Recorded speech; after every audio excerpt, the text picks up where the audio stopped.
శ్రీ గురు గణేశ శారదాభ్యో నమ. వాగ్బలం ప్రేక్షకుల నమస్కారం.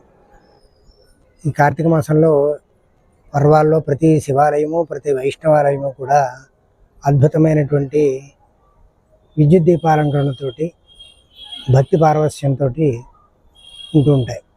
ఈ సందర్భంలో పశ్చిమ గోదావరి జిల్లాలో ఆచంట క్షేత్రంలో ఆచంట రామేశ్వర స్వామి, ఆచంటీశ్వరుడు అంటారు, స్వామివారి యొక్క గాలిగోపురం విద్యుత్ దీపాలంకరణలతో, ఉపాలయాలు కూడా విద్యుత్ దీపాలంకరణతోటి ఈ విధంగా చక్కగా తీర్చిదిద్దడం జరిగింది. ఇందులో ప్రధానంగా సహజంగా రామేశ్వర స్వామిని అర్చన చేస్తూ ఉంటారు.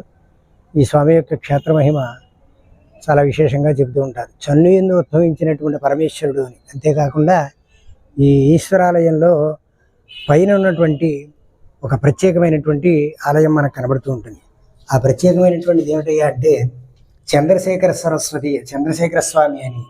ఈ పైన పార్వతీ పరమేశ్వరులతో పాటు చంద్రశేఖర స్వామి అనేటువంటి ఒక విశిష్టమైనటువంటి స్వామి యొక్క ప్రతిష్ఠ పైన జరగడం జరిగింది.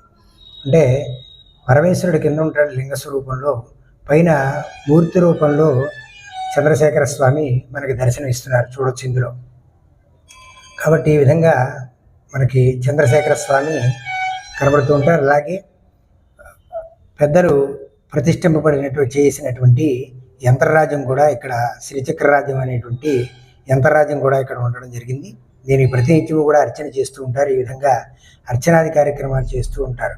విశేషమైనటువంటిది. తప్పనిసరిగా ఈ స్వామిని కూడా దర్శనం చేసుకోవాలి ఈ క్షేత్రంలో అని ఇతిహాస పురాణాల్లో మనకు చెప్పబడుతూ ఉన్నది. ఒక విశిష్టమైనటువంటి క్షేత్రంలో చంద్రశేఖర స్వామిని మనం చూస్తున్నాం.